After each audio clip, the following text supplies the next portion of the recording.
The day Pauline Blackwell walked into the Millhaven Church Hall at the age of 32, wearing her late mother's yellow dress and carrying nothing but a small cloth purse and the quiet dignity of a woman who had survived more than most, every single person in that room decided within the first 10 seconds that she had made a terrible mistake in coming.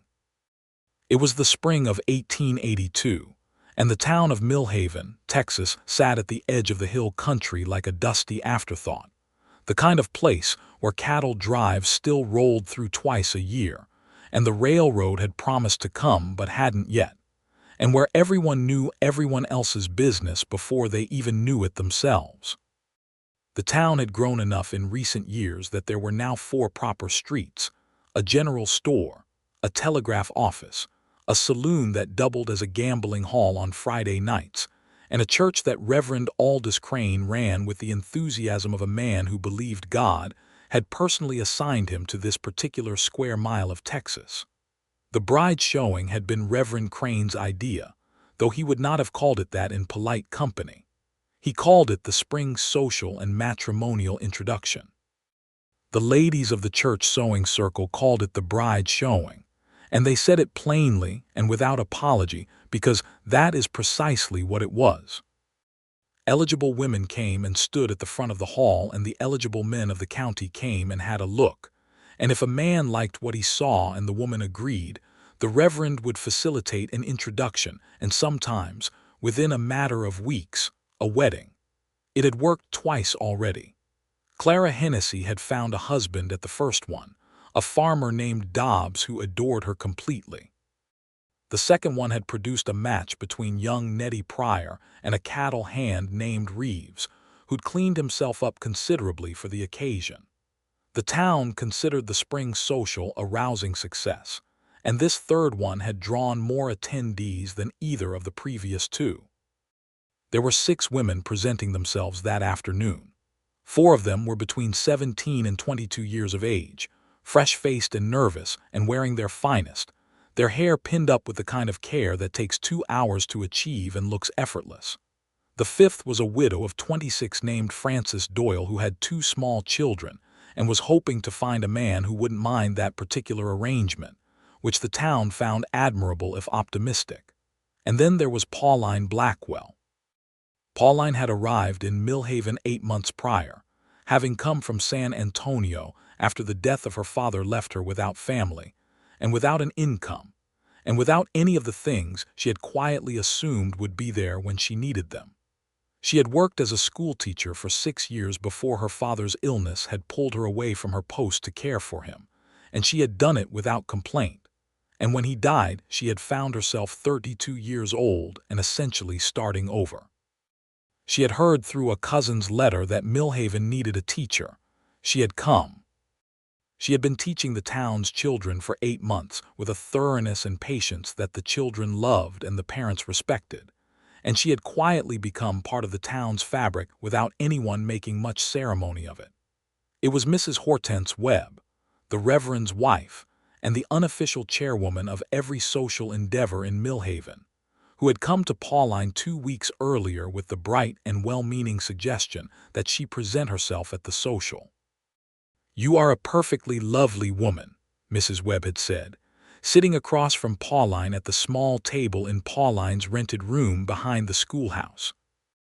"And there are good men in this county who would be fortunate to have a woman of your caliber." "I am 32 years old," Pauline had said. "You are in the prime of your life," Mrs. Webb had replied, with the breezy confidence of a woman who had been married at 19 and had never had to think about such things again. Pauline had agreed in the end because she was not a cowardly woman and because she was, though she would not have admitted it aloud to anyone, genuinely lonely. Not the kind of lonely that screams, but the kind that sits quietly in the corner of every room you enter, reminding you that you are there by yourself. She had buried her mother when she was 24 and her father when she was 31, and she had no siblings and her friends had scattered to their own lives and families, and there was a particular quality to the silence in her room at night that she was growing tired of. So she had put on the yellow dress and she had walked into the Millhaven Church Hall on a warm Saturday afternoon in April 1882, and she had felt the shift in the air the moment the other women saw her age, or rather, the moment they guessed it, which in a small town is the same thing. Martha Good, who was 19 and had the luminous quality of someone who had never yet been disappointed by life, looked at Pauline with the particular expression of a young woman trying to be kind and not entirely succeeding. Beside her, Dottie Crane, 20 and twice as sharp, simply nudged her friend and raised her eyebrows in a way that said everything without requiring a single word to be spoken. The men in the hall were ranged in a loose cluster along the back wall and in chairs set out in rows facing the front, where the women stood in a line. There were perhaps 30 men present, of varying ages and cleanliness, most of them looking simultaneously hopeful and terrified in the way that men do when they are being asked to make a decision of lasting consequence in a public setting. Reverend Crane stood at the front with his hands folded behind his back, wearing his Sunday coat though it was a Saturday, and he beamed at the assembled company with the expression of a man who has organized something and is proud of it. He began with a brief prayer, then a briefer speech about the sanctity of marriage and the blessings of companionship, and then he gestured to the line of women and invited the men to come forward and make introductions as they felt moved to do. The movement was immediate and slightly undignified. Most of the men surged toward the younger women with the focused energy of people who knew what they wanted and were not going to overthink it. Martha Good was surrounded within 30 seconds. Nettie Crane's cousin, a dark-haired girl of 21 named Lucy, had 3 men speaking to her at once. Frances Doyle, the widow, had 2 men approaching her, which the room seemed to consider a satisfactory if not remarkable outcome. Pauline stood at the end of the line. She stood straight-backed and calm, because she was a schoolteacher and she had long since trained herself not to show discomfort in public settings. She watched the room with her clear gray eyes, and she did not fidget with her purse or look at her feet, or do any of the things that would have made the moment smaller and more painful than it already was. But she was aware, with a precision that she could have mapped if she'd wanted to, that not a single man had moved toward her. She heard it then. Not loudly, not all at once, but in the way that whispers accumulate in a small room until they become a kind of weather. "She is 32, I heard. That is past the age for this sort of thing, isn't it? She seems like a fine woman, but what man wants to start that late? The schoolteacher, yes, nice enough, but you know." She did not let her expression change. She had practice at this, more than she would have chosen to have. The minutes stretched. One man, a nervous-looking farmer named Cal Perkins, who was 47, and going bald in a pattern that suggested it would be complete within the year, drifted toward her with the resigned air of someone choosing the last item on the shelf.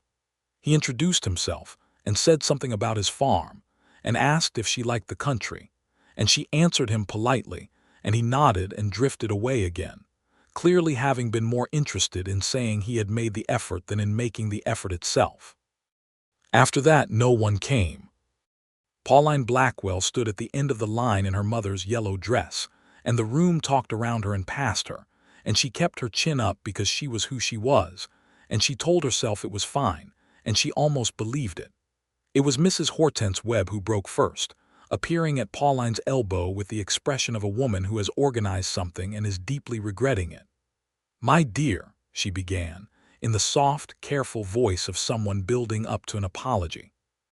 "I am perfectly well," Pauline said quietly, before Mrs. Webb could say anything further. "Of course you are," Mrs. Webb said, and patted her arm, and the kindness in it was almost worse than the dismissal had been. It was then that a voice came from the back of the room. It was not a loud voice. It did not have the theatrical boom of a man performing for an audience. It was simply a voice that was used to being heard without needing to raise itself, low and even, and carrying the particular authority of a man who is not accustomed to asking twice for anything. "I would speak with her," the voice said. The room went quiet in a way that rooms rarely do. Not the polite quiet of attention, but the sharp quiet of surprise, where every conversation drops at once and every head turns, and for a moment even the air seems to stop moving. Pauline turned, along with everyone else. At the back of the hall, standing near the door with his hat in his hand, was a man she did not recognize. He was tall, with the rangy, weathered build of someone who spent the majority of his life outdoors and did not think much about it either way. His hair was dark brown and needed cutting. He had a jaw that had been shaved recently, but not this morning, and his eyes, from across the room, appeared to be a very dark shade of brown, nearly black, with the kind of steadiness in them that suggests a person has looked at a great many difficult things and not looked away. He was wearing a dark coat that was clean but not new, and boots that had seen considerable country, and he was holding his hat in both hands and looking directly at Pauline with an expression of complete and undisguised intention. He looked to be perhaps in his mid-30s, perhaps 36 or 37. He had the kind of face that doesn't change much once it's settled into itself. Reverend Crane recovered first. "Mr. Ashford," he said, with the slightly uncertain tone of someone who is pleased by a development but isn't sure yet how it will resolve, "we are delighted you could join us. I wasn't sure you'd come." "I almost didn't," the man said. His eyes had not left Pauline. "I would speak with Miss Blackwell if she is agreeable." The room made a sound. It was not a specific sound. It was more the collective intake of breath that a group of 30 people makes when something happens that none of them had predicted. Somewhere behind Pauline, someone whispered something that she did not catch and was grateful for it. Pauline looked at the man for a moment. He was looking back at her with that same quiet, direct expression, and there was nothing in it that she could object to. No pity. No performance for the benefit of the room. No awkward charity. Just a man looking at a woman and saying plainly that he wanted to speak with her. "I am agreeable," Pauline said. He walked toward her through the room, and the crowd parted for him in the way that crowds do for people who carry themselves as though they expect it, not arrogantly but simply as a natural consequence of how they move through the world. He crossed the hall and stopped in front of her at a polite distance and held out his hand. "Silas Ashford," he said. "I have the Ashford Ranch about 6 miles east of town. I apologize for arriving late." Pauline took his hand and shook it with the firm grip that had always annoyed certain people who felt women shook hands too decisively. "Pauline Blackwell, I teach at the Millhaven School." "I know," he said. "My foreman's boy is in your class." "Thomas Greer, he talks about you often." Something in her eased slightly at that. "Thomas is a very capable student. He has excellent mathematical instincts." A small thing happened at the corner of Silas Ashford's mouth. Not quite a smile, the suggestion of one. "He says you are the strictest teacher he has ever had and also the best one." "Those two things are not unrelated," Pauline said. This time it was a smile. Brief and genuine, the kind that doesn't last long but means something precisely because it doesn't last long. Reverend Crane, who had been hovering nearby with the expression of someone hoping to be useful, was gently displaced by Mrs.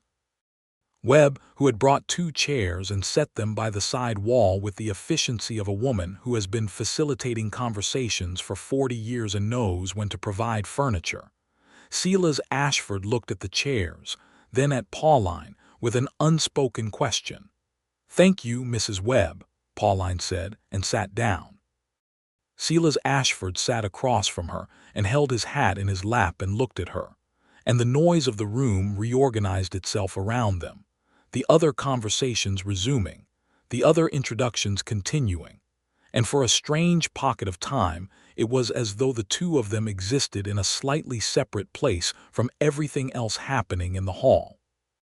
"You don't need to do this," Pauline said quietly. She was not being self-deprecating, she was being factual. "I can see that the room is surprised you approached me. I don't require the kindness of a rescue." "Good," Silas said with a directness that matched hers, "because that isn't what this is." "Then what is it?" He considered the question with the same seriousness with which she'd asked it. I rode into town this morning to pick up supplies, and I stopped because my foreman Tom Greer told me about the social, and he paused. He said Miss Blackwell from the school would be there, and that she was a woman worth talking to. And I've been thinking about talking to someone worth talking to for a long time. Pauline studied him. How long have you had the ranch? 11 years. I came out from Tennessee when I was 25. Built it with my brother for the first 3 years, and then he went back east to marry and I stayed. You have been alone 11 years. Not alone, he said. I have 14 hands, a foreman, a cook, 2 dogs, and about 800 head of cattle. I am rarely alone. But there is a difference between company and he stopped. And someone to talk to, Pauline finished. Yes, he said. They sat there in the noisy room for over an hour. They talked about the ranch and about the school and about San Antonio and Tennessee and about books, because Pauline mentioned she had brought 40 books with her from San Antonio and Silas mentioned he had shelves of them at the ranch that he read through the winters.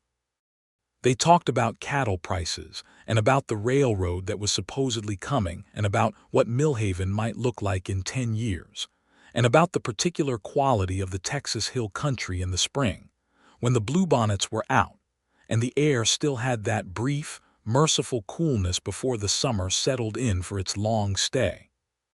The room around them buzzed and shifted, and people came and went, and eventually the social wound down into the late afternoon, and the women who had presented themselves began to drift off with various degrees of satisfaction. Martha Good was beaming. Lucy Somebody was deep in animated conversation with one of the men who'd approached her. Francis Doyle had exchanged words and an address with a solid-looking man who kept his hat brimmed down and his manner careful, and there was a quiet hopefulness in her face as she gathered her children to her. When Pauline and Silas finally stood, there was still conversation around them that they hadn't finished, which seemed to surprise them both equally. I would like to call on you, Silas said in the simple, direct way he seemed to do everything. If that is acceptable to you. Pauline considered him.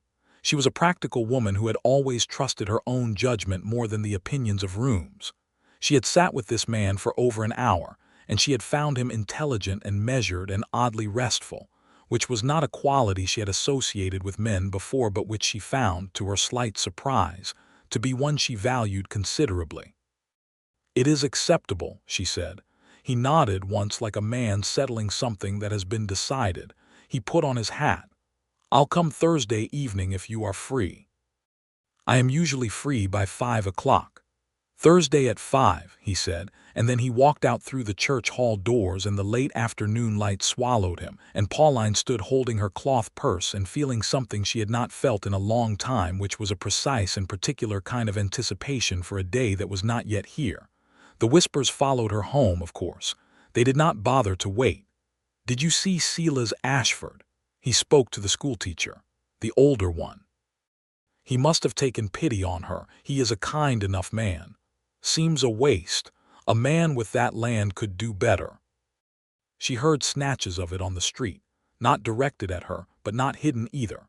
The way people in small towns discuss things in the confident assumption that the subject of the discussion is not within earshot even when she demonstrably is.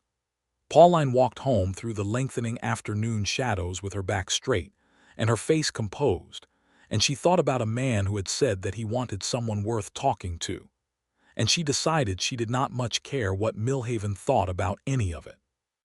Thursday came with the unhurried certainty of days that have been waited for, arriving finally in a blaze of warm April light. Pauline finished her school day, sent the children home, tidied the classroom with her usual efficiency, went to her rooms behind the schoolhouse and changed out of her teaching dress into the dark blue, one she had bought in San Antonio the year before her father's illness, which she had not worn since. Silas Ashford arrived at exactly 5 o'clock, which told her something about him that she stored away carefully. He came on horseback, a big gray gelding that he tied at the post with practiced ease, and he carried a small paper package that turned out when handed over to contain a book. Not flowers, which would have been expected. A book. She looked at the cover. It was a collection of essays by a writer she had mentioned in passing during their conversation at the social. He had remembered. He had gone to some trouble. "I found it in the general store," he said. "Warren keeps a peculiar selection." "He does," she said, turning the book in her hands. "He gets boxes from estate sales and doesn't always sort them." They walked. It seemed the natural thing to do. The evening being what it was, and neither of them being the type to sit stiffly in a parlor making small talk. They walked along the edge of the town, past the last of the houses, and out toward the open land where the hill country rose in gentle slopes covered in cedar and live oak, and the sky above them was the particular shade of blue that only Texas does in the last hour of afternoon light. He told her about the ranch with the unsentimental clarity of a man who knows his own work well. The Ashford ranch ran cattle primarily, with some horses. He had been building up a small herd of quarter horses over the past 3 years, because he had a theory about the direction the market was going, and he was cautious enough to hedge his bets. He employed 14 hands during the busy season and kept 8 year-round. Tom Greer had been with him for 7 years and was essentially the second brain of the operation. Pauline asked questions that were specific and intelligent, and each time she did, something shifted slightly in Silas's expression, not quite surprise but something adjacent to it, as though he was continually recalibrating what to expect from her and finding that the expectation needed to be set higher. She told him about teaching, about the particular satisfaction of watching a child grasp something they hadn't understood before, that moment when you can see in their face that the thing has clicked into place and become theirs. She told him about San Antonio and about her father's long illness and about the 8 months she had spent in Millhaven, which she had arrived in as a stranger and had come to know the way you know a place you've decided to stay in. "Do you intend to stay?" he asked. "I do," she said. "I have no reason to leave and several reasons to remain." "What are the reasons?" He asked it as a genuine question, not a rhetorical one. She thought about it honestly. "The children need a teacher who intends to be there next year. I find I like the country here, and I have," she paused, choosing the word. "I have put down enough roots that pulling them up would cost something I'm not willing to spend." He nodded. They walked in silence for a moment, the easy kind. "People will talk," she said then, because she had decided she was going to say it plainly rather than let it sit between them like an obstacle neither of them was acknowledging. "They already are. They think you came to me out of charity at the social, and they think a man with your land could do better." Silas stopped walking. He turned to look at her with the direct steadiness that she was beginning to understand was simply how he looked at things he took seriously. "People talk about everything in a town this size," he said. "I stopped being governed by it some years ago." "I am not governed by it either," she said. "I simply think it is better to know what is there." "Agreed." He looked at her for a moment longer. "What do you think, for your own part, about the situation?" The question was more honest than most men she had known would have managed. She appreciated it. "I think," she said carefully, "that I am a practical woman who has been lonely in ways she did not expect to be, and I think you seem to me to be a person of genuine quality. I am not going to pretend otherwise to seem appropriately modest." He looked at her with something that was not quite a smile and not quite something else, something that lived in between and was warmer than either. "I think you may be the most honest person I have met in 11 years of Texas," he said. She smiled at that. It was a real smile, unguarded in a way her smiles rarely were in public. They walked back as the stars came out, Venus first and then the others appearing one by one in the fading blue, and when they reached the schoolhouse he said Thursday next at 5, and she said yes, and he rode back toward his ranch in the dark with the gray horse moving steadily beneath him, and Pauline stood for a moment outside her door in the warm night and felt the particular quality of something beginning. Over the weeks that followed, Silas Ashford came every Thursday without fail. He was also there on 2 Sundays that happened to coincide with church services, which the town noticed and discussed extensively. He sat beside Pauline in the 4th pew and sang the hymns with the contained, private manner of a man who was there for God and not for an audience. And Pauline found this deeply compatible with her own approach to religion, which was personal and sincere, and not given to performance. By the third Thursday, they were sitting on the steps of the schoolhouse after their walk, rather than going immediately inside. And the conversation had acquired the ease of people who have had enough exchanges that they no longer need to be careful with each other. He told her about his family in Tennessee, his parents now both gone, his brother James with his wife and 4 children in Nashville, letters exchanged twice a year with the slightly formal affection of people who love each other but have chosen different worlds. She told him about her mother, who had been a schoolteacher also, who had died of a fever when Pauline was 24, and about how she had taken up teaching partly in tribute and partly because it was the only thing she had ever felt completely competent at. By the fourth Thursday, the town had reorganized its opinion. Not completely, and not without residual skepticism among certain parties, but there was a perceptible shift. Pauline had been in Millhaven long enough that she was known and liked by most of the families whose children she taught, and several of those families had begun to put the weight of their social approval behind the thing that appeared to be developing, which in a small town carries a surprising amount of force. Mrs. Webb was enormously pleased with herself. She told anyone who would listen that she had always known Pauline Blackwell was a remarkable woman, and that the right man simply needed to have the good sense to see it, which was a retelling of events that Pauline found slightly creative but was willing to allow. The man who was not pleased was Harold Prout.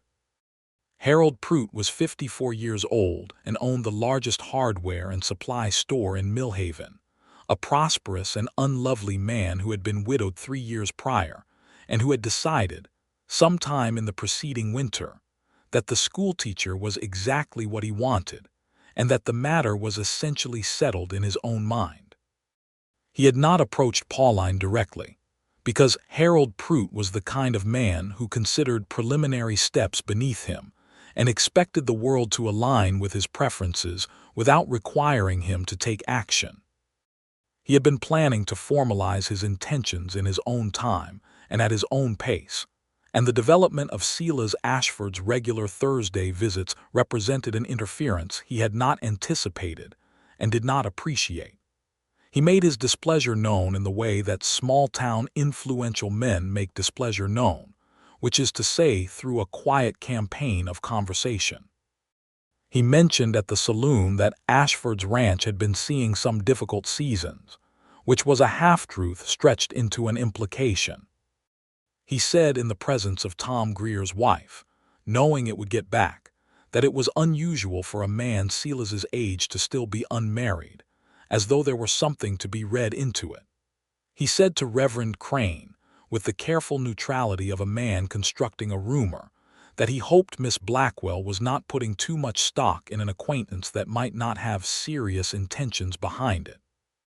Reverend Crane, who was a better man than his position sometimes required him to be, told Pauline about it directly and without embellishment.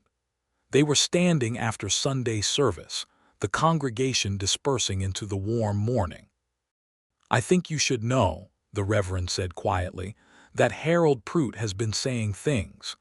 Pauline absorbed this with the expression of a woman who is not surprised but is noting the information for future use.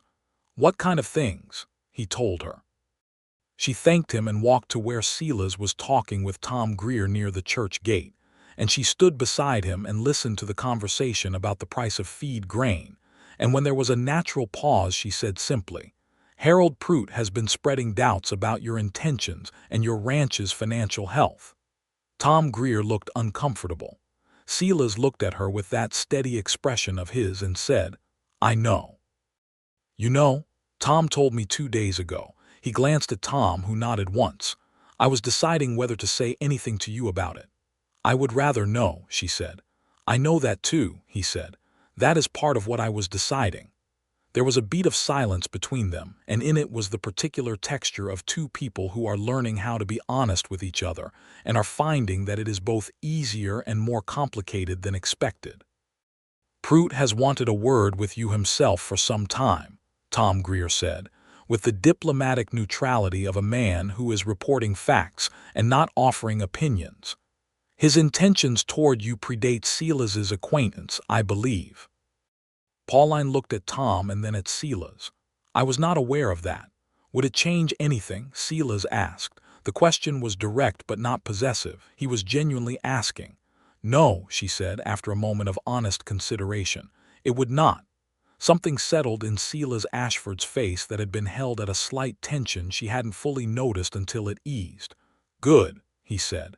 Harold Prout made his move the following week.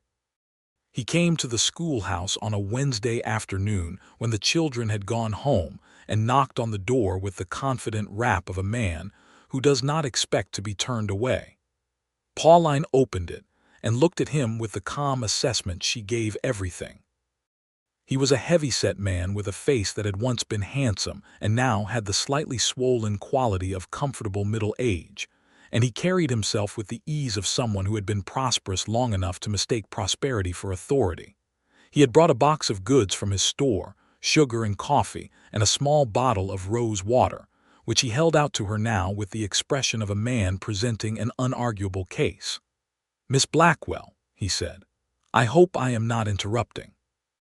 "The school day has ended," she said, and did not take the box. He was slightly wrong-footed by this but recovered smoothly. He said his piece. He said it with the fluency of a man who has rehearsed it, and it was not an unimpressive speech in its way, covering his property, his standing in the community, his spacious house on the main street, his general fitness as a husband. He said he had meant to speak to her sooner and had been prevented by the press of business. He said he thought she was a very fine woman and that he would be a good provider. He did not say he thought she was worth talking to. He did not say anything about books or evenings, or the hill country in the last hour of light. He said he would provide for her and that she would have a good life, and he said it in the tone of a man offering fair terms to a business partner. Pauline listened to all of it. She let him finish. Then she said, "I appreciate you speaking plainly, Mr. Prout. I will speak plainly in return. I have no romantic interest in you, and I believe I am pursuing an understanding with Mr. Ashford. I am sorry if this is not what you hope to hear." Harold Prout's face underwent several changes in quick succession. Surprise, because he had genuinely not expected this. Irritation, because he was not accustomed to being declined. Then something that had a darker edge to it, the look of a man recalculating rather than conceding. "Ashford," he said, and the word had a quality to it. "You know that man is years from being established enough to offer you a real life." "I am not going to discuss Mr. Ashford with you," Pauline said, and the pleasantness was still in her voice, but the firmness underneath it was absolute, the kind that has been developed over years of managing a classroom full of children who periodically test boundaries. "I am sorry you made the trip, Mr. Prout. Good afternoon." She closed the door. She stood in the middle of her small sitting room for a moment, the closed door behind her, and felt the combination of solid satisfaction and mild unease that comes from doing a necessary thing and knowing it will have consequences. It did have consequences. Harold Prout's doubts about Silas Ashford became slightly louder and slightly more specific after that Wednesday. He began talking about a fence dispute between the Ashford Ranch and the Kellerman property to the north, which was a real dispute but a minor one, in the way that suggests it is catastrophic. He mentioned at the feed store that he had heard the Ashford horses were not selling as expected, which was entirely fabricated. He did it with the smooth confidence of a man who had discovered that the best cover for meanness is a tone of mild regret. Silas heard all of it, and what he did about it was go about his work. He did not engage, he did not respond publicly, he did not seek confrontations. He came on Thursday. He was present. He was consistent.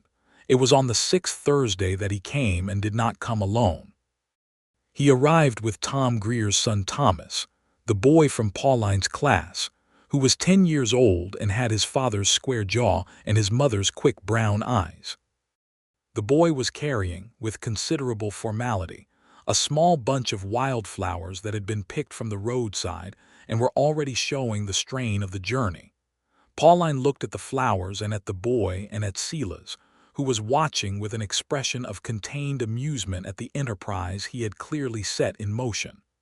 Thomas wanted to come, Silas said simply. Miss Blackwell, Thomas said, with the concentrated seriousness of a 10-year-old executing a mission, my father says Mr. Ashford is a good man, and my mother says you are a good woman, and I think you should get married so that Mr. Ashford is less serious all the time. There was a silence. Then Pauline took the wildflowers from Thomas with great solemnity and thanked him for the assessment, and suggested that he might go look at the creek behind the schoolhouse while the adults had their conversation, and Thomas went with the decisive speed of a boy who has delivered his speech and considers his job done. Silas looked at her. His expression was doing that complicated thing that was not quite a smile. I did not tell him to say that. I know, she said. The delivery was entirely his own. He uses that exact tone when he is reading an answer in class that he is very confident about. Is he usually right when he uses that tone? Almost always, she said. They stood in the warm spring evening looking at each other, and the wildflowers were already drooping slightly in her hand, and somewhere behind the schoolhouse Thomas Greer was making the noises of a boy enthusiastically investigating a creek.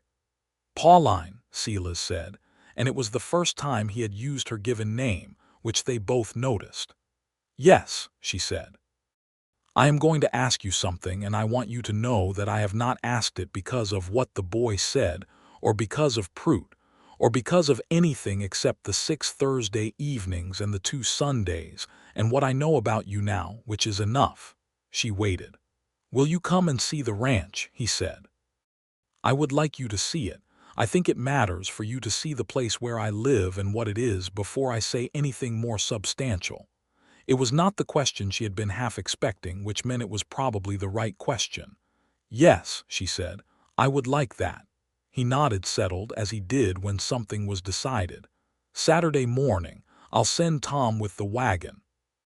Tom Greer came on Saturday with the ranch wagon and an apologetic expression for the wagon's condition, which was functional but not elegant, and Pauline sat beside him on the bench with her hands folded in her lap and watched the hill country roll past, the cedar and live oak on the slopes, and the cattle visible here and there in the pastures, and the spring light making everything look briefly like a painting. The Ashford Ranch appeared at the end of a long, straight track lined on both sides by fence posts, and it was larger than she had imagined. The main house was not grand, but it was solid and well-maintained, built from good timber with a wide porch running the length of the front, and there were 2 substantial barns and a row of bunkhouses and corrals, and all the working machinery of a real cattle operation that had been built by a person who knew what they were doing and had done it methodically over many years. Silas met the wagon in the yard. He handed her down from it himself, and she saw him look at her face as she looked at the place, reading whatever he could find there. He showed her all of it, not in the way of a man presenting credentials, but in the way of a person sharing something they are genuinely attached to.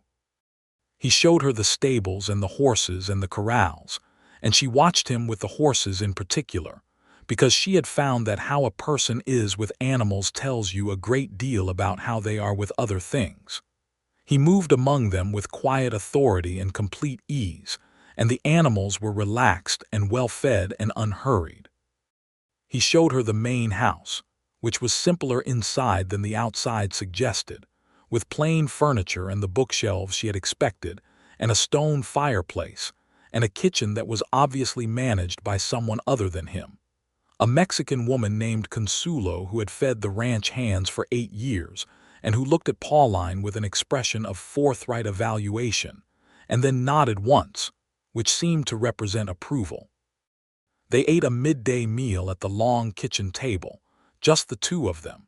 Consuelo having retired to whatever her next task was with the efficiency of a woman who knows when she is not needed. They had coffee afterwards on the porch and looked out at the pastures and the hills, and Pauline felt the specific quality of a place that has been made by someone's steady, sustained effort. "It's a good ranch," she said. "It's the best thing I've built," he said. "The only thing of this size." She looked at him. He was looking at the land the way people do when they are talking about something larger than what they are saying. "What made you come to Texas?" she asked. "You had family in Tennessee." He was quiet for a moment in the way that precedes something true. "My father had a way of running things," he said finally. It was his farm and his father's before him, and every decision had to go through him, and it was not a bad farm, but it was, he stopped. "I needed to build something that was mine. I couldn't do that in someone else's place." "I understand that," she said, "more than you might think." He looked at her then. "Your father, he needed me," she said simply. "Which is different from what you had, but the result is similar. I spent 6 years becoming something, and then I came home and disappeared back into being a daughter, and then he died and I had to become something again, and I found I didn't mind starting over nearly as much as I'd expected, because at least what I built this time would be entirely my own." Silas Ashford was looking at her with an expression she hadn't seen on him before. It was the look of someone who has been recognized in a way they hadn't expected and are slightly undone by it. "You are the most," he stopped, reconsidered, tried again. "I have not met a person who thinks the way you do. I want you to know that I mean that as the truest compliment I know how to give." "I believe you," she said. "And I want you to know," she paused, feeling for the words with the precision she applied to everything. "I came to that social because I was lonely and because Mrs. Webb asked me, and because I told myself it was foolishness, but I went anyway. And I was standing there, and I could hear every person in that room deciding that I was past the time for this kind of thing. And I was keeping my face composed and thinking that I would leave as soon as was decent and never let anyone convince me to do something like that again." She looked at her coffee cup. "And then you said you would speak with me. And," he said quietly, "and I thought this is either a kind man taking pity on me, or it is something entirely different, and I am going to find out which." "Which was it?" She looked at him. "You know which," she said. The silence between them had the quality of a door that has been opened from both sides. He reached across the small table between them and took her hand. He did it simply, without ceremony, the way he did most things. His hand was large and work-roughened and warm, and he held hers with the careful steadiness of someone who is holding something they don't intend to drop. "I would like to court you properly," he said. "And I would like it to lead somewhere, and I want to say that plainly because you have said from the beginning that you prefer things plainly said." "I do," she said. "Then consider it said." She turned her hand over and held his in return, looking out at the pastures and the cedar hills in the warm Saturday light. "Consider it received," she said. They sat on the porch for another hour, and talked about everything and nothing with the ease that had been building for 6 Thursdays and 2 Sundays, and was now something substantial, something with structure and weight and warmth. Tom Greer appeared eventually with the wagon, and Silas helped Pauline up onto the bench, and she rode back toward Millhaven in the late afternoon light with the distinct sensation that the world had reorganized itself while she was looking at something else. The courtship was known through the whole county within days. In 1882, in a town the size of Millhaven, the information traveled faster than the wagon that carried it, passed from conversation to conversation with the particular energy of a good piece of news in a place that knows how to use one. The reactions were varied and occasionally entertaining.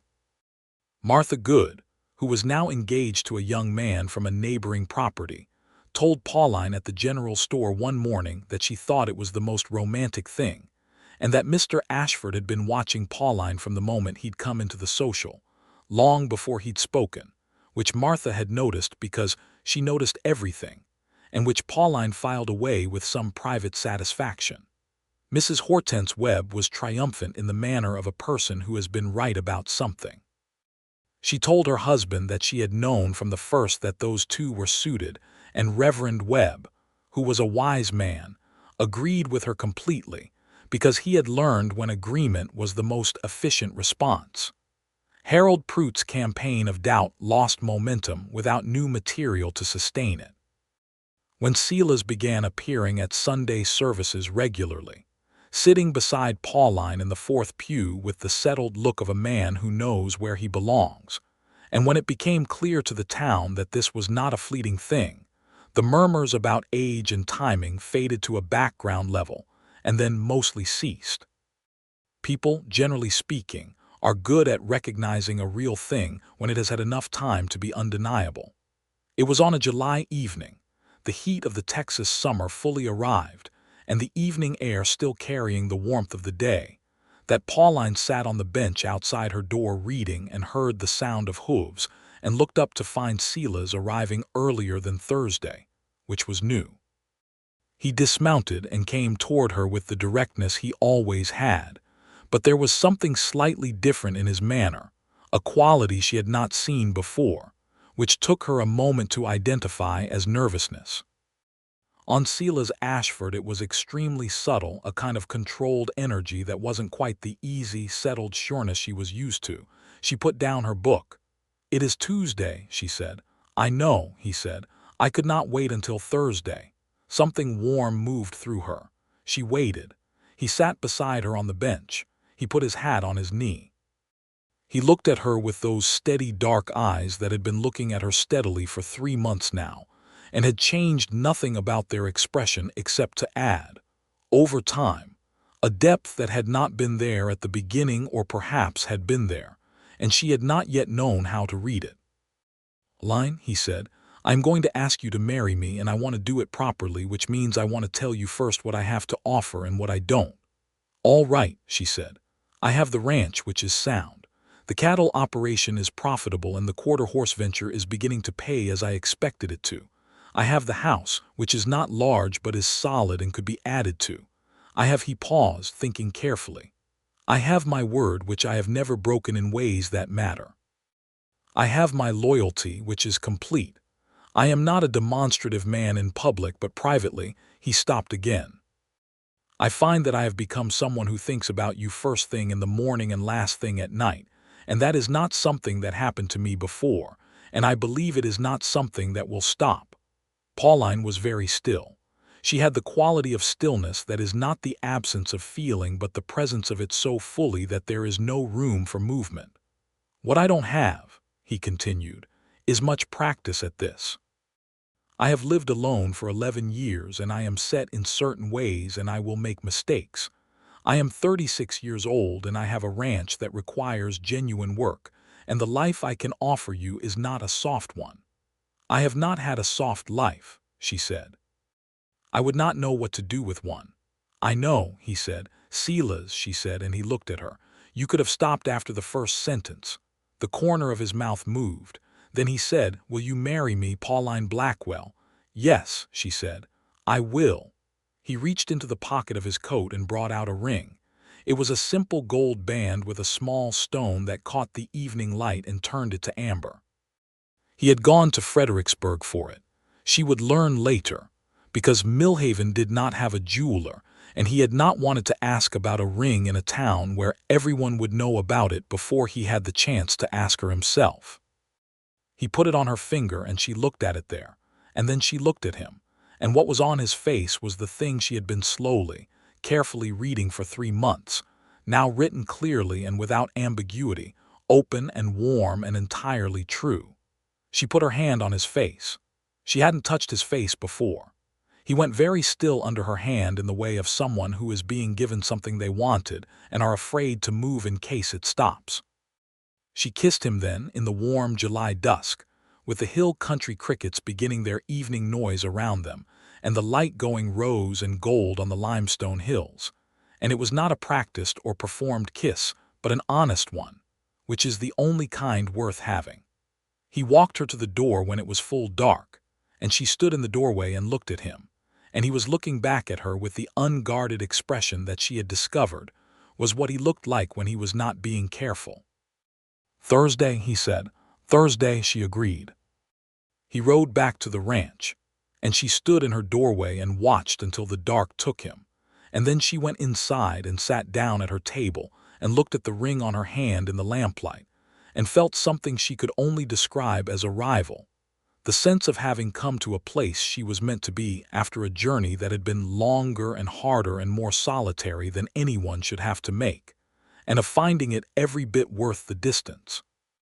The engagement was announced on Sunday morning after services by Reverend Crane with the enthusiasm of a man taking credit for something he had midwifed rather than produced, which Pauline allowed because he was fundamentally a good man and his delight was genuine. The congregation offered the kind of collective warm response that a town gives when it has decided it approves of something, and most of the hands that were shaken and cheeks that were kissed were offered with real warmth. Harold Prout was not in the congregation that Sunday. He sent a note of congratulations 2 days later that was formally polite and said nothing at all, which Pauline considered the best possible outcome. There was, however, a development in August that required attention. The fence dispute with the Kellerman property to the north, which Harold Prout had been inflating for his own purposes, turned out to have a genuine core. Edmund Kellerman, who had bought the property from its previous owner the previous year, had hired a surveyor who produced a map that placed the boundary line 300 yards south of where Silas had understood it to be, which would put a significant section of Ashford pasture and one of the springs that watered the north herd onto Kellerman's land. Silas showed Pauline the maps on a Thursday evening, spreading them on the kitchen table of the schoolhouse with the contained tension of a man holding his temper in with both hands. She looked at both maps for a long time. She had a schoolteacher's eye for discrepancies and a practical mind that had always found maps satisfying in their specificity. She placed them side by side and traced the lines with her finger. "These reference points are different," she said, pointing to the base markers. His surveyor used the old creek bed as the eastern reference. "The creek has shifted since this map was made. Look here." She pointed to the original deed map and then to the current one. "This is 20-year-old topography. The creek moved after the flood of '68. Your survey is based on the current creek bed, which is the legally correct reference." Silas looked where she was pointing. He was quiet for a moment. "Are you sure?" "I am a schoolteacher," she said. "I taught geography for 3 of the 6 years I was in San Antonio. Yes, I am sure." "You need a surveyor who can speak to the historical creek movement, and you need the county records from the original deed survey, and the case will resolve clearly in your favor." He looked at her across the maps with the expression she had come to know meant he was being very moved by something and was trying to decide how much to show it. "Pauline," he said. "Go to the county offices in Fredericksburg," she said. "Ask for the survey records from '62. The original deed references the creek at its '62 position, which is where your current fence is." He went to Fredericksburg the following week. He came back with the records and a surveyor who spent 2 days walking the boundary, and who produced a report that was unambiguous. Edmund Kellerman received a letter from the county office 3 weeks later acknowledging the error in his surveyor's reference points and upholding the original Ashford boundary. The spring and the pasture remained where they had always been. Edmund Kellerman himself came to the ranch to acknowledge the resolution. He was a smaller man than his name suggested, with the slightly embarrassed air of someone who has been wrong about something in public and is not sure how to carry the acknowledgement. He shook Silas's hand and said something about hoping there would be no ill feeling, and Silas said there would not be because the matter was resolved, and they parted on reasonable terms. Later on the porch, Silas said he did not know his surveyor had made the error. "I know," Pauline said. "He has the look of a man who was told something and believed it. You were right to resolve it cleanly." "You resolved it," he said. "I was still looking at where the fence should move. You would have found it." "Eventually," he said. He took her hand the way he did now with easy natural habit. "I want you to know that I see that, what you bring. The creek bed detection skill," he smiled. "All of it." They were married in September, on a day that the hill country offered as though it had been saving it. The air turned clean and cool by the first breath of autumn, and the sky so blue it looked painted, and the cedar hillsides catching the light at the angle that makes everything look as though it is lit from within. Reverend Crane conducted the ceremony in the Millhaven church with every seat occupied, and several people standing along the walls, which was not because Millhaven had a shortage of chairs, but because people wanted to be there. Tom Greer stood as Silas's witness, looking uncomfortable in a collar and coat, and more pleased than he would have admitted about both the occasion and the discomfort. Mrs. Webb sat in the front row and cried with the unself-conscious thoroughness of a woman who feels entitled to it, having orchestrated the social that had precipitated the entire thing. Pauline wore a dress she had made herself over 2 months with the help of Consuelo, who turned out to have a skill with fabric that she had never mentioned, and which she deployed with the decisive authority she brought to everything. The dress was cream and simple, and it fit Pauline with the precision of a thing made for a specific person by someone who knows them, and she wore her hair down, which she never did in public, which was not a convention she was making for vanity, but one she was making because it was her wedding day, and she wanted one gesture that was only for herself. She walked down the aisle on nobody's arm, because she had no father and no brother, and she walked it straight-backed and clear-eyed, and when she reached Silas, he was looking at her with an expression she would carry for the rest of her life, open and full and entirely without armor, the face of a man who has waited for something patiently for a very long time and has just watched it arrive. They said their vows in the clear voices of people who mean them, and when the Reverend announced that Silas might kiss his bride, Silas kissed her with the same honest directness he brought to everything, and the church made the noise that people make when they are genuinely happy for something happening in front of them, warm and inclusive and real. After the wedding there was a celebration in the church hall, the long tables set with food that seemed to have appeared from every kitchen in Millhaven, because that is the kind of thing small towns do when they have fully decided to celebrate something. There was music, a fiddle and a guitar played by 2 of the ranch hands who turned out to be considerably more talented than their day jobs suggested, and people danced on the cleared floor with the enthusiasm of people who do not have many occasions to do so. Silas danced with Pauline with the careful concentration of a man who has not danced in years and is determined to do it adequately, which was not elegant but was endearing, and Pauline laughed against his shoulder, which was the kind of laugh that comes from being completely comfortable with a person, and he pulled her slightly closer in response, and the fiddle played, and the evening was warm and golden. They stayed at the ranch that night in the house that was now hers as much as his. Consuelo had left a covered supper and a vase of the last wildflowers of the season on the table, and the lamplight was low and warm, and Pauline stood in the main room of the house and looked around it with the quiet assessment of a woman who is deciding where things belong. "You can change anything," Silas said, watching her look around. "I know," she said. "I will." She looked at him. "Not everything. The bookshelves stay." "The bookshelves stay," he agreed. She crossed to him and put her arms around him, which she had not yet done without some other occasion for it, just simply for the sake of it, and he went still for a moment, and then his arms came around her with the sureness of something that had been waiting for the right moment to be done without explanation.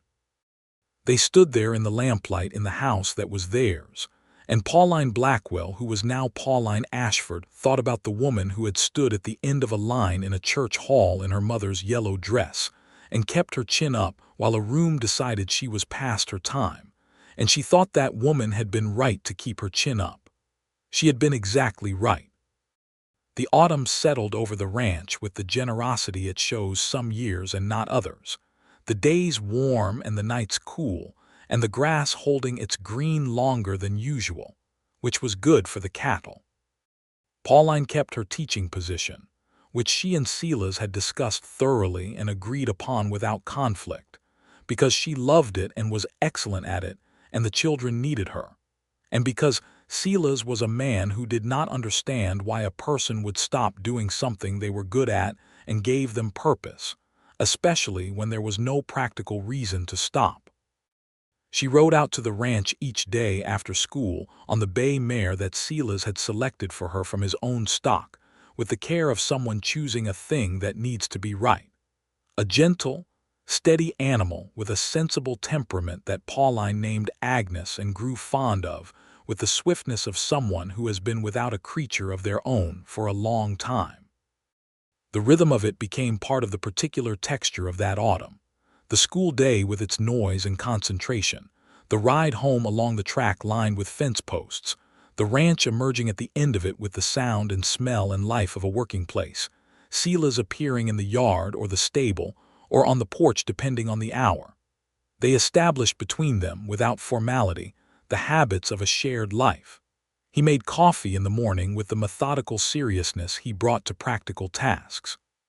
She read in the evenings after supper in the chair nearest the lamp, and he sat across from her with his own book or with the ranch accounts, and the fireplace lit as the nights grew colder, and the dogs settled on the rug, and the sounds of the ranch outside the windows were companionable rather than intrusive.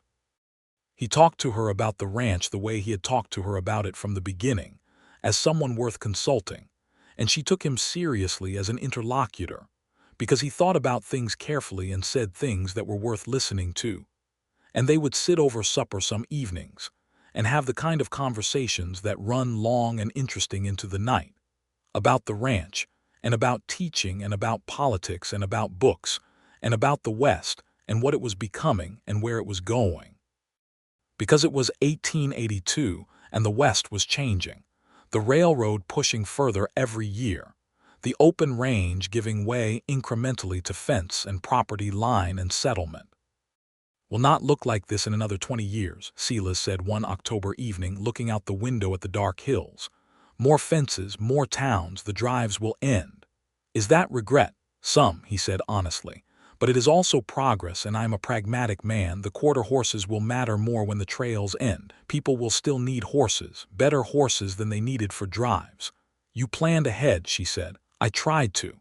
"You did," she said. "The fence dispute proved that too. You had the original survey documents. You had the right records." He looked at her. "You found the error. You had the documents to find the error in," she said. "That matters." He was quiet for a moment.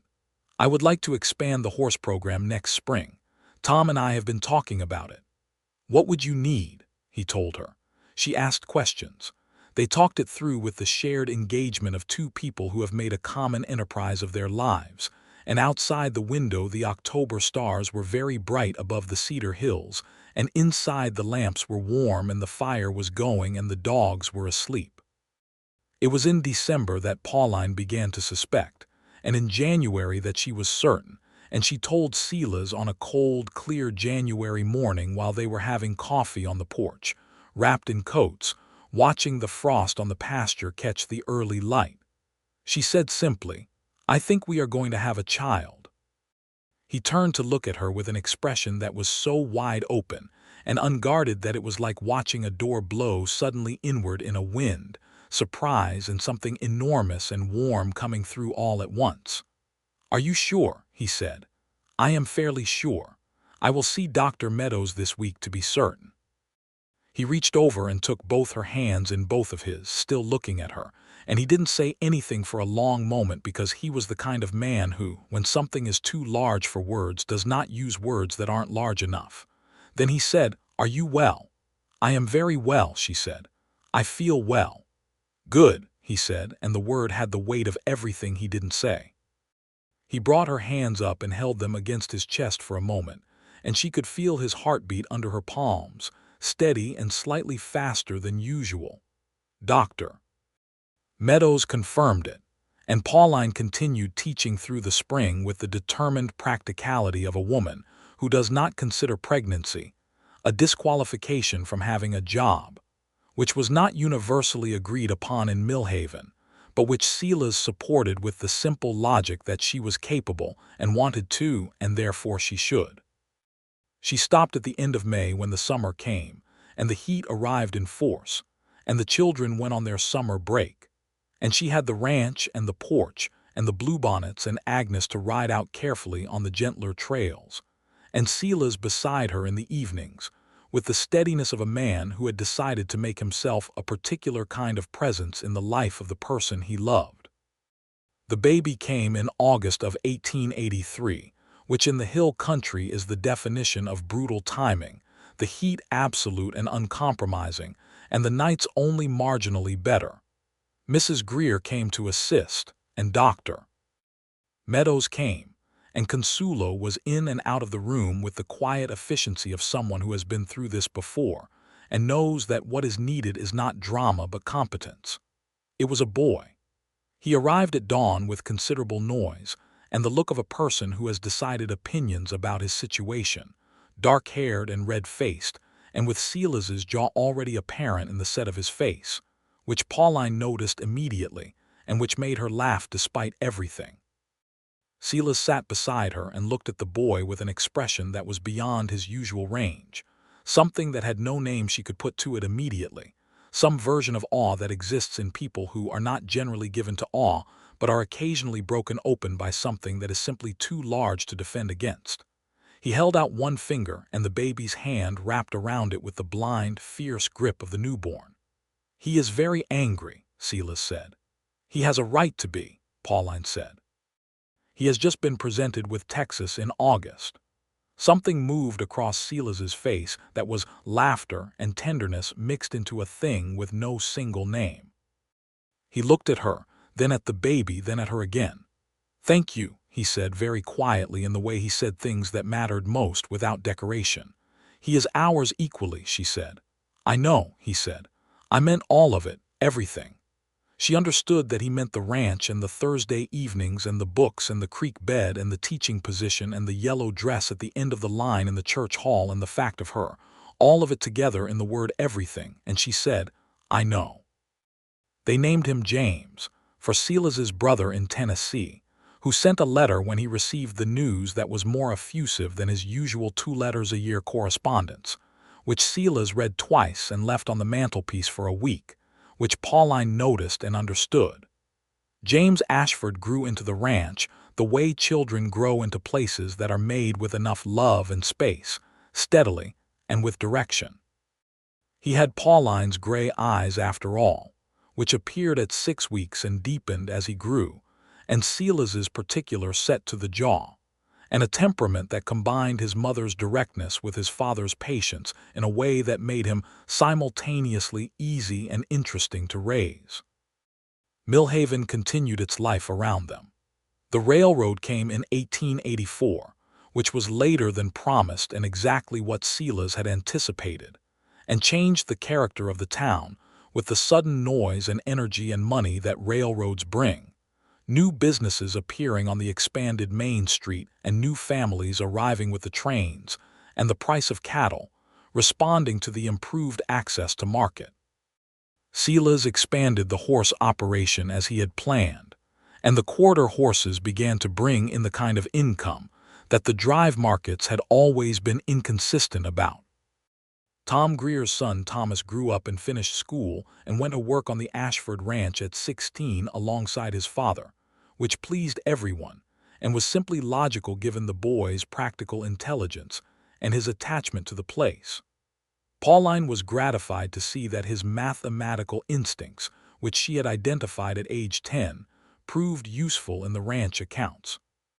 Pauline returned to teaching in the autumn of 1884, when James was old enough for Consuelo and Mrs. Greer to manage the mornings. She went back to the schoolhouse with the feeling of returning to a room she loved, and the children received her back with the enthusiasm of people who had had substitutes in her absence, and had therefore learned to appreciate what they had. She was 35 years old and teaching school and riding Agnes home to the ranch each afternoon, and raising a son who already had opinions about horses and a husband who read to her in the evenings from whatever book they were working through together. And she found her life to be so thoroughly what she wanted that she sometimes stopped and noted the fact deliberately, because she was a woman who had been practical about difficulty long enough to know that happiness, when it comes, deserves to be acknowledged rather than taken for granted. Harold Prout eventually left Millhaven in 1885, having sold his hardware store to a man from San Antonio and relocated to Houston, where the energy and money of a large city suited his particular kind of ambition better. He and Pauline exchanged no significant words before his departure. Some things resolve simply by ending. Mrs. Webb organized 4 more spring socials over the years, each of which produced at least one match, and she continued to take credit for the Ashford marriage with the cheerful persistence of a woman who has decided on a story and is not interested in the details. It was in the spring of 1886 that Pauline told Silas there was to be another child, on the same porch where she had told him about James 3 years earlier in the same way, directly and clearly. He had the same response, which was to look at her with everything open and warm and enormous, and to take her hands and to ask if she was well. "I am well," she said. "Good," he said. He was quiet a moment in the way that had become a language between them. "James will be insufferable about being an older brother. He will be excellent at it," she said. "He already organizes everything within his reach. He gets that from you." "He gets it from you," she said. "I am direct. You are organized." "They are adjacent but distinct," he smiled. "A distinction without a difference." "A distinction with a significant difference," she said firmly. "I will explain it to you again as soon as I have finished being pregnant." He laughed, the full, real laugh that she had discovered in him some months into the marriage, which he had apparently been keeping contained for years, and which came out now in her company with a regularity that she found deeply satisfying, because it was the laugh of a man who had found a place where he was permitted to be fully himself. The second child arrived in November of 1886, a cooler and more merciful season than August had been for James, and she was a girl. Dark-haired like her father and with her mother's gray eyes already suggested, she arrived quietly and looked around the room with the considered expression of someone making assessments, which Pauline found immediately recognizable. They named her Clara, after no one in particular, and because it suited her. James, who was 3½ and had been largely unimpressed by the abstract concept of a sibling, took one look at his sister and became immediately and comprehensively devoted to her, which was as swift and total as the rain coming in off the hill country hills when the conditions were right. The ranch grew in the years that followed with the steady, methodical growth of something built on a sound foundation. The quarter-horse program that Silas had begun as a hedge became in time the more significant revenue stream, as the cattle drives declined, and the demand for working horses in the changing West remained constant and grew. He bought additional acreage to the south in 1887, good pasture land with water, and the Ashford Ranch became one of the more substantial operations in the county. Pauline taught school through all of it, the rhythm of her days shaped by the school year and the ranch seasons, the children in her classroom and the children at home, and the man who came to sit beside her in the evenings with a book or with the accounts or sometimes with nothing at all. Just the warm and deliberate presence of someone who has decided that where you are is where they want to be. In the autumn of 1888, when James was 5 and Clara was almost 2, and the hill country was doing what it does in October with the light going amber, and the air turning clear and dry, Silas and Pauline rode out together on a Sunday morning on the horses they knew best, the gray gelding long since replaced by a younger horse of his own breeding. And they went up into the cedar hills on the track that wound through the live oak to the high point that looked out over the whole of the Ashford property and the valley below, and the town of Millhaven in the distance. They stopped at the top and sat their horses in the morning light and looked at it, the pastures and the corrals and the barns and the house with the wide porch, and the smoke beginning to rise from the kitchen chimney where Consuelo was already organizing the day, and the figures of James and Tom Greer's boy in the yard below learning something about horses together, already at it early. "There it is," Silas said, looking down at it. "There it is," Pauline agreed. He looked at her, the October light on his face and his dark eyes with that steadiness in them that had been there from the beginning and had only deepened over 6 years of mornings and evenings, and the daily construction of a shared life. "Are you happy?" he asked. It was the kind of question he asked occasionally, not from doubt but from the genuine desire to know the answer, from the particular seriousness with which he took her feelings as something that deserved to be checked on and not assumed. She looked at him for a moment and then looked back out over the ranch and the valley and the limestone hills going gold in the autumn light. And she thought about the woman in the yellow dress standing at the end of the line, and about the voice from the back of the room, and about Thursday evenings and wildflowers and the ring that had turned amber in the dusk light, and about James with his strong opinions and Clara with her assessing eyes and the evenings by the fire with the books and the quiet that was not empty but full. "Yes," she said, with the simple precision of someone who has considered the question honestly and is giving the true answer. "I am happy." He reached across the space between the horses and took her hand, the way he had been taking her hand for 6 years, simply and with complete intent.